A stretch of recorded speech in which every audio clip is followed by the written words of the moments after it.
Chair, you have a quorum? Yep, Yeah, John, can we do the roll call, please? sure. Commissioner Jones? Yes. Commissioner Walde?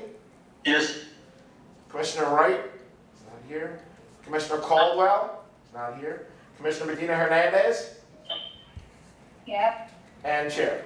Yes. We have a quorum. Okay, can I have a reading of the public notice, please? Sure. Notice of the meeting, we're given in the following matter. Notice of the meeting was transmitted to the Home News Tribune. Said notice of the meeting and a copy of the agenda were filed in the office of City Clerk on June 19th, 2020. And said notice of the meeting and a copy of the agenda were prominently posted on the announcement board in the lobby of City Hall, 78 Berry Street, New Brunswick, New Jersey, at least 48 hours prior to the convening of this meeting. And I see, Chair, just for purposes of the meeting, I see that Commissioner Wright just came in. Oh, yes, I see him right there. Okay, Pledge? we have the pledge allegiance, yes. Okay. Pledge allegiance to the flag of the United States, to the republic for which it stands, one nation, under God, indivisible, with liberty and justice for all. Thank you. So you got him in, right? And Dale Caldwell's coming in as well, Chair. Okay.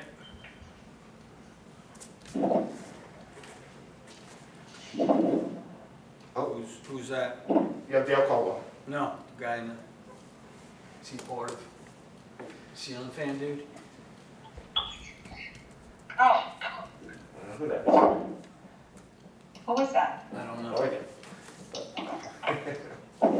That's a Jack Klugman.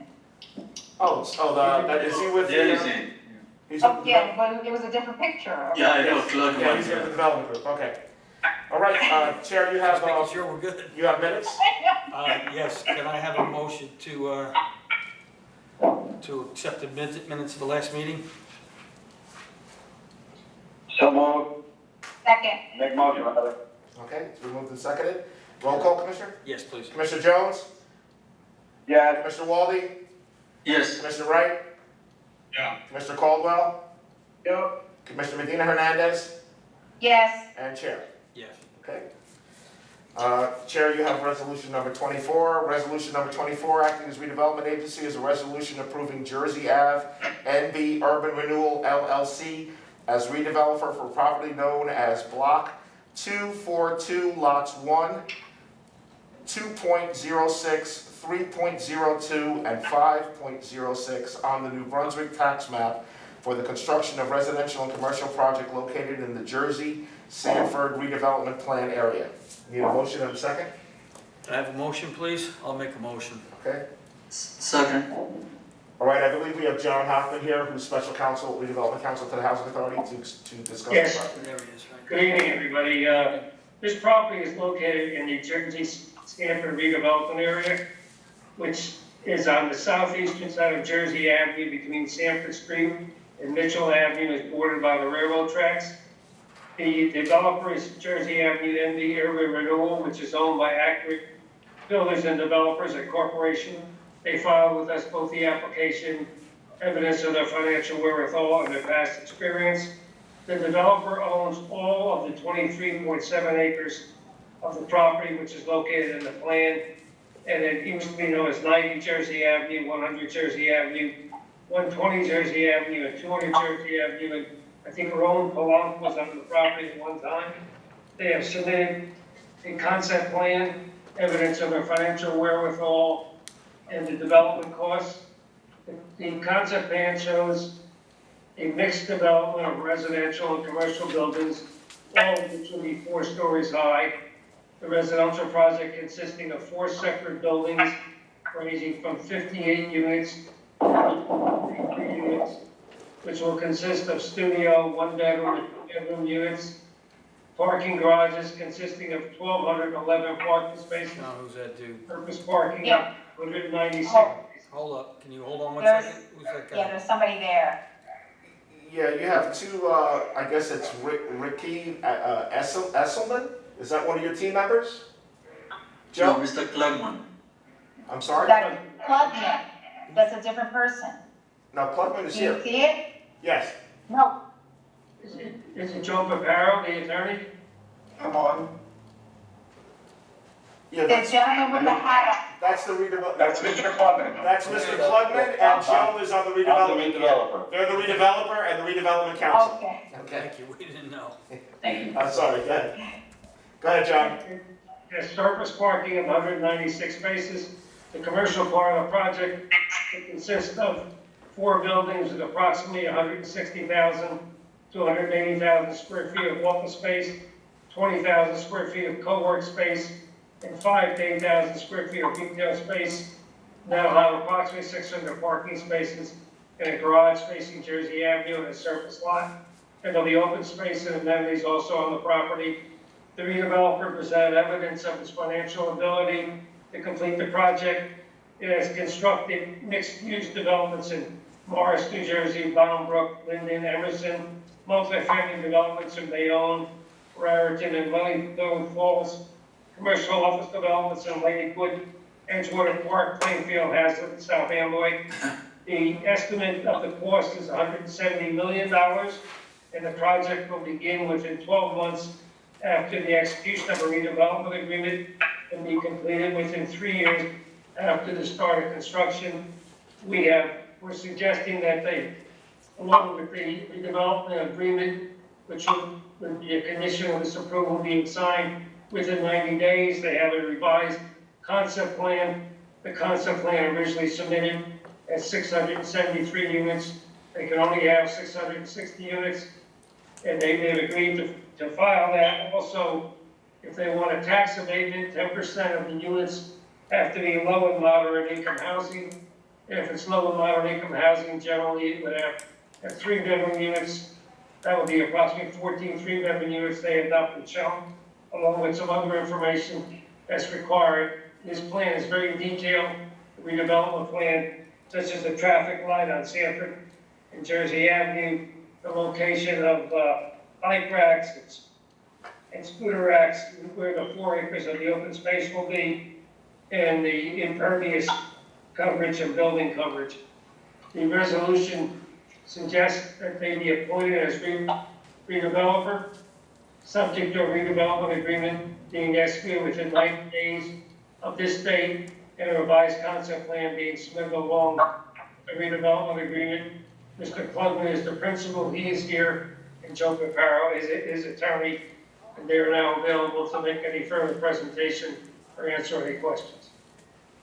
Thank you, Mr. Hoffman. Just quickly, board members, for the record, Joe Paparo from Portio, Bromberg and Newman on behalf of Accurate Builders and Jersey Avenue ND Urban Renewal. As noted, Mr. Klugman is a principal. He is the redeveloper. He's available to answer any questions. We have been in contact throughout the application process with Mr. Hoffman. And first, I'd like to say thank you to Mr. Hoffman and all of the city consultants. Everyone's been extremely helpful guiding us through this process from the initial plan discussions to the adoption of the redevelopment plan for Jersey Stanford. So thank you all for that cooperative effort. We do appreciate it. A specific thanks to Mr. Hoffman to continue the dialogue with me to make sure I provide the information necessary to you all for purposes of making this designation. I did want to confirm on the record that Mr. Hoffman's summary is correct. The initial concept plans mistakenly showed a total of 673 units. That is incorrect. It should be limited to 660 in accordance with the redevelopment plan. I received revised concept plans late yesterday, and based on my discussion with Mr. Hoffman, we thought it would be best to hold off on submitting those because additional changes are going to be needed.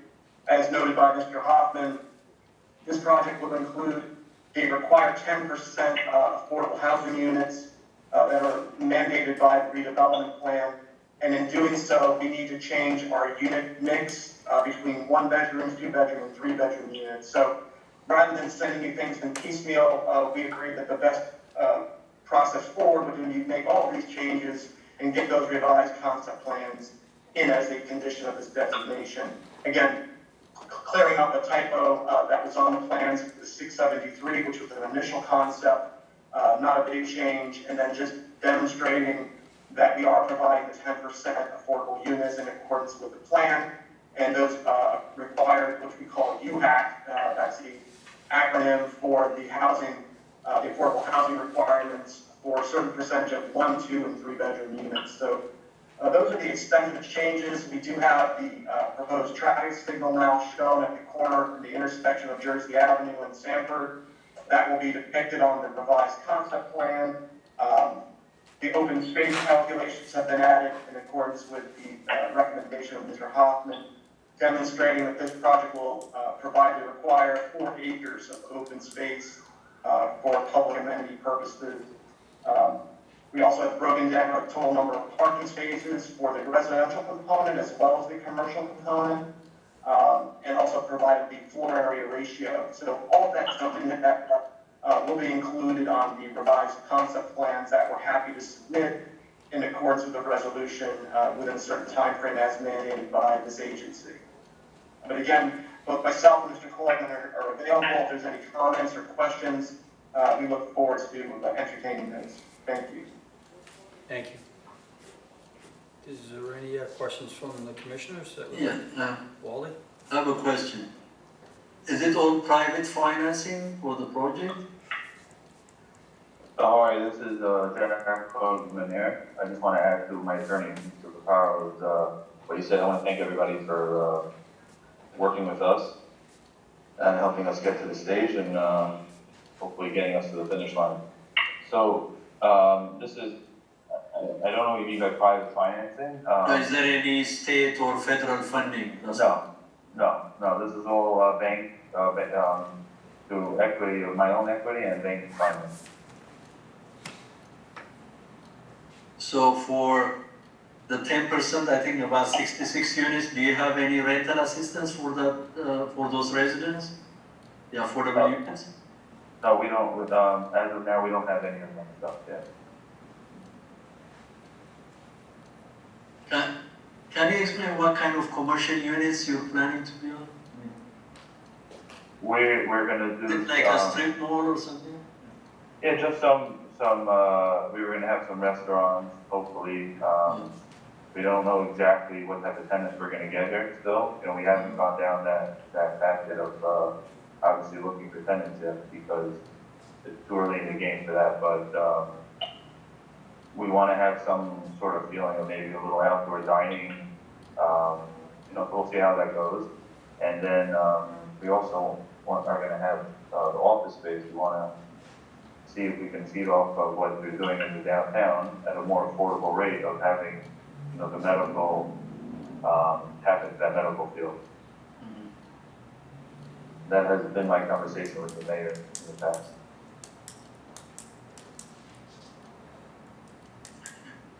I have a question, so just clarification, so you said beginning 90 Jersey Avenue and that whole entire block area, that whole side section? Yes, 23 acres, goes right to the border. Okay, We're going to- I'm sorry, say that again, Mr. Hoffman? I think it goes right to the border of North Brunswick, Okay, so 23 acres. 23.7 acres. Okay, all right, so right to the border, okay. And just to build on the question, the concept plans are showing approximately 160 to 180,000 square feet of office space, approximately 20,000 square feet of what we're calling co-work space, which is becoming more and more popular with the workforce, and between 5,000 to 8,000 square feet of retail, restaurant, commercial. So that's the anticipated breakdown. Obviously, some things may change slightly depending on getting through the site plan approval process. Once we start getting fully engineered site plans together, those numbers could change slightly, but those are the projections based on the concept plans with the acreage and the requirements of the Jersey Avenue Sanford redevelopment plan and what that plan is encouraging for land use. Is this an opportunity zone project?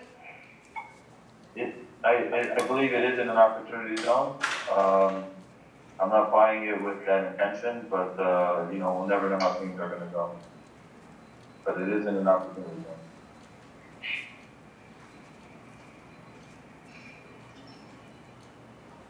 Anyone else? Any other questions? The commissioners? Just a general question. Have you done a marketing study for the market units for the project? Sure. We've done all types of studies there. Uh-huh. And that's why, as a developer, we want to get involved in Bayonne, in New Brunswick. Sorry. Okay. That's it. One of the, from the audience would like to ask a question too. Yes, good evening, members of the board. Charles Cradaville, New Brunswick Today. I wanted to ask about the timeline for the project. Do you know when these units might be coming online, when construction might begin? I couldn't really hear anything.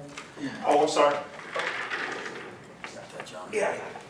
Yes, sir. I just wanted to ask when the project might start construction and when the units might actually come online. Well, within 12 months, at least the first application said within 12 months and be finished within 3 years after that. So that was groundbreaking within 12 months That's what the application says. and completion within 3 years of today. In 3 years after they started construction. I see, so 3 additional years, gotcha. Okay, and I think I heard that there was 10% of the units were going to be affordable. And what standard of affordable? The plan says that the income is 60% of the average income. Max 60, okay. Yes. Any reason that the developer's not able to do 20% affordable units like some of the other developers here in New Brunswick? So I'll answer that. It's Joe Comparo, the developer's attorney. So the Jersey Sanford redevelopment plan provides the requirement, and the requirement for this redevelopment area is 10%. So that's basically what the development was based around. It was structured around that 10% set aside. I am aware that other jurisdictions and even some other areas within the city have a different set aside, but we have to follow, the guidelines of the redevelopment plan for all aspects, not just affordable housing, but design, architectural, parking, signage. So we're just trying to follow that plan as it was provided to us by the city. I understand, so it's your position that the developer is prohibited from doing more than 10%? No, I'm not saying they're prohibited. We're following the 10% guideline. Gotcha. There's certainly, I don't think there's any prohibition of going beyond that according to the plan. Thank you for the clarification. I just want to say I was at the planning board when they made that decision, and it was a split vote. There were members of the planning board who wanted more affordable housing, and I would encourage this board, if you believe in the mission of the Housing Authority and you want more affordable housing, to request this developer to do a greater percentage of affordables in this project. But other than that, I say thank you for your time and best of luck. Thank you. Sean, can we have a vote? We have a motion, correct? Yes, you have a motion and a second, Chair. If there's no, I don't know if you want to Is talk there about any final other questions. questions? You would like to go to a vote? Roll call. Roll call. Commissioner Jones? Yes. Commissioner Walde? Yes. Commissioner Wright? Commissioner Wright? Oh, okay. Commissioner Caldwell? Yes. Commissioner Medina Hernandez? Yes. And Chair. Yes. Okay. Now we're going to resolutions. We're going to go into our regular board resolution meetings now. so- Thank you very much, everyone. Thank you for everything. Thank you for your time. All right, resolution number 25 is a resolution authorizing and approving the payment of bills for the month of June 2020. Make a motion. So moved. I'll second it. I'm sorry, who moved? Who moved? Commissioner Caldwell? Yes. I didn't Okay. even see him. Hold on. Commissioner Jones? Yes. Commissioner Walde? Yes. Commissioner Wright? Commissioner Caldwell? Yes. Commissioner Medina Hernandez? Yes. And Chair. Yes. Resolution number 26 is a resolution awarding and approving the contract for annual auditing services to Hamilton Parnes Giampolo for the fiscal year 6/30/20 in an amount not to exceed $15,945. Can I have a motion? Second. Who made the motion? Commissioner Caldwell made the motion, and Commissioner Medina Hernandez made the second. This was one of our annual contracts. As you'll see, the other ones, these were publicly advertised, and the highest respondent is being recommended on all four, I'm sorry. Go ahead. Did I'm sorry? we have any other bidders on this? Yes, we did. Okay. Commissioner Jones, Yeah. Commissioner Walde, Yes. Commissioner Wright, Yes. Commissioner Medina Hernandez, Yes. Commissioner Caldwell, Yes. Chair. Yes. Okay, resolution number 27 is a resolution awarding and approving contract with William A. Elias as primary and PAJC Torrey Consulting as secondary for management consulting services. Move. I'll second. I'm sorry, who moved? Kevin? Kevin. No, I did. I'm sorry, I'm sorry. And second is Put your Georgiana. hand up. So this was a primary and a secondary because of the pandemic. We are having a lot of grievance requests because we don't have in-person meetings. So we felt it necessary to try to get access to two individuals who can be third parties for grievances, both for the Section 8 Public Housing Program as well as work with us on management consulting through the contract period. So this would be up to a one-year contract. As a primary and as a secondary, it gives us sort of access to two people because of the volume of what we have and what we expect to be having when the government allows the eviction process to move forward in July. We believe we're going to have a lot of people coming in at that point, and we need to be able to service them and have these individuals on board by then. Okay, I have a question, John. Sure. How are they communicating with tenants? So we're doing, grievance hearings now are done via Zoom, and the tenant communication is done via email or phone calls. We also are doing minimal in-person meetings with personal protection both ways. So if a tenant comes in and there has to be a face-to-face meeting, they're wearing, we give them face protection if they come in and they don't have it. And our staff obviously are doing the same. And they're restricted to only 2 areas in the office that they can come in and out of. Are they planning any training for staff? Training for, Staff people? I mean, yeah, the management consultants will continue to do the annual trainings as well as the grievance and regular, plan updates. There are a lot of other competing trainers now, as you may know, Quadel, Naro, and everyone else have gone to an online component. So there's some good training tools that are out there, but these, because we're not doing in-person training now, everything is being done over the internet or via web training. Okay. So a lot of that's going to be done that same way. All right, thanks. Yep. Commissioner Jones? Yeah. Commissioner Walde? Yes. Commissioner Wright? Yes. Commissioner Caldwell? Yes. Commissioner Medina Hernandez? Yes. Then Chair, resolution number Yes. 28 is a resolution awarding and approving contract to provide legal services in conjunction with redevelopment matters undertaken by the Housing Authority of the City of New Brunswick with Willentz, Goldman, and Spitzer Esquires. Got a motion? Move. I'll second. So again, even though this is redevelopment, we do bid this out. We're not required to, but we do it anyway, and we did get some responses. Willentz was the highest responding firm, and we're recommending the contract with them. Commissioner Jones? Yeah. Commissioner Walde? Yes. Commissioner Wright? Yes. Commissioner Caldwell? Yes. Commissioner Medina Hernandez? Yes. And Chair. Yes. Resolution number 29 is a resolution awarding and approving Resolution 29 is a resolution awarding and approving contract for architectural and engineering services to Joseph F. McKernan Jr. in an amount not to exceed $30,000. Can I have a motion, please?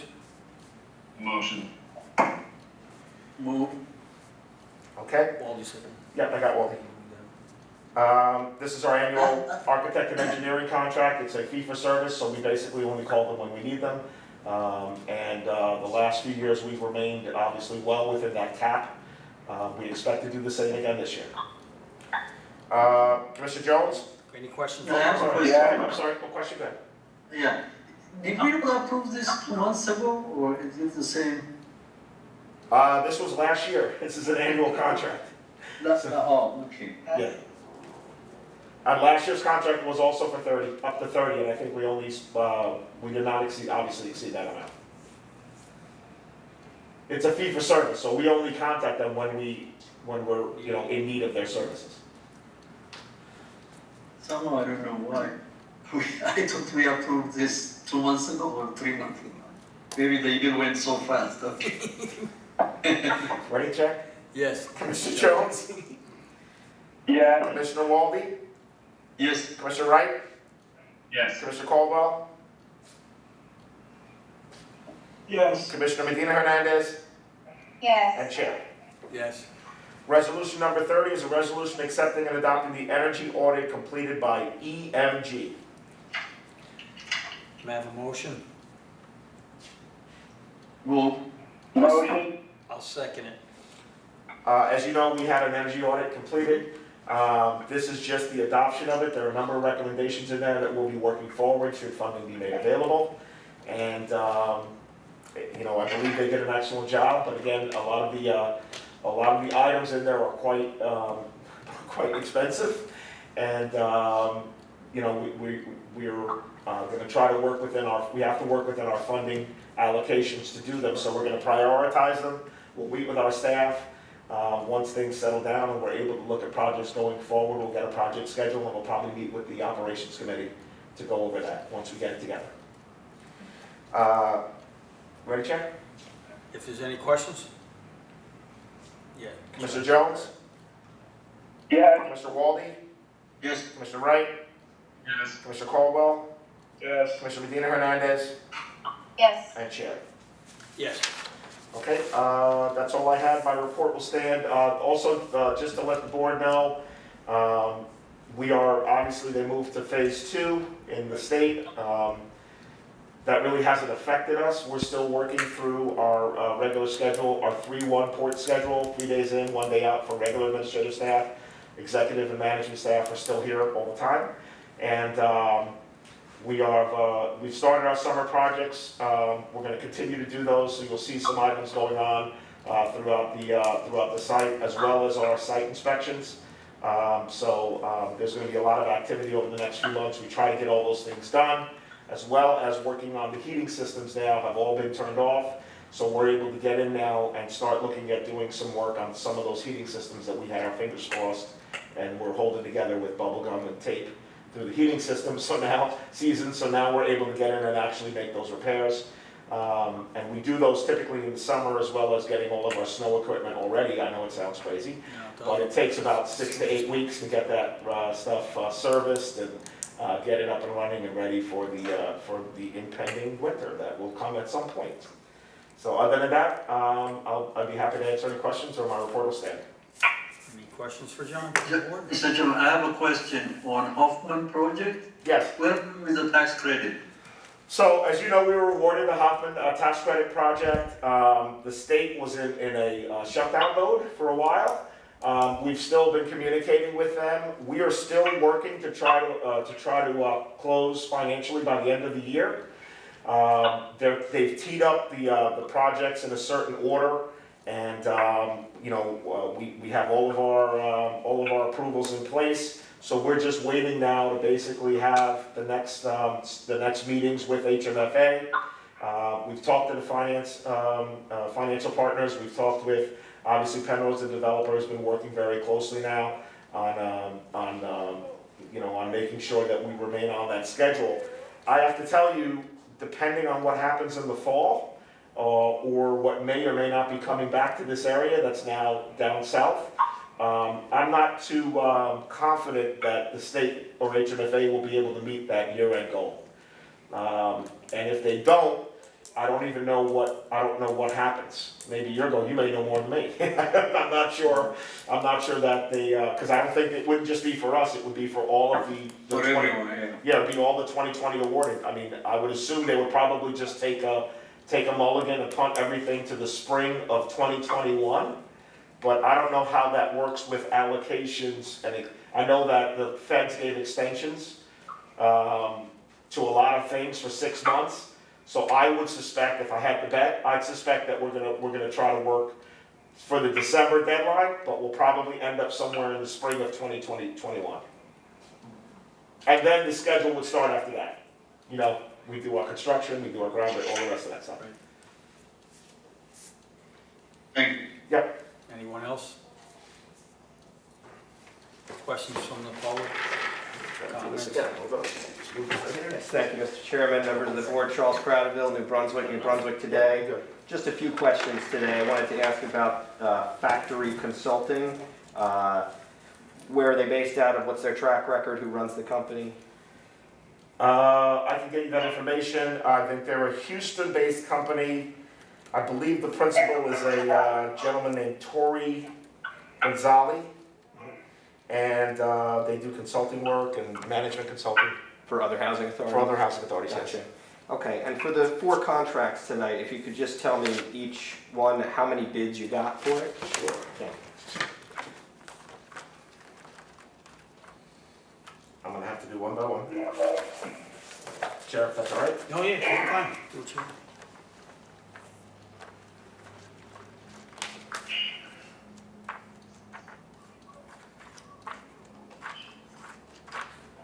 Okay.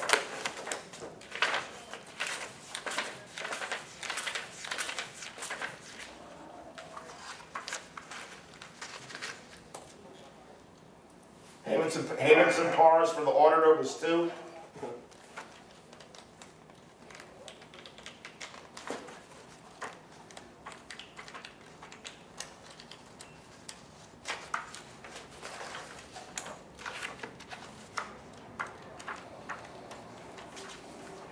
That was from 26.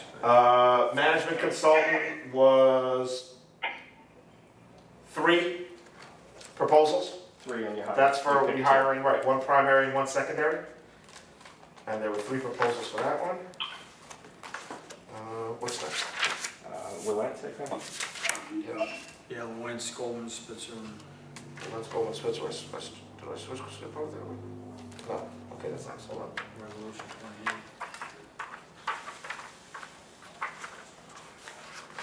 Well, Lance Goldman and Spitzer was 2 respondents. And the last one is A&E, right? Yes. Yep.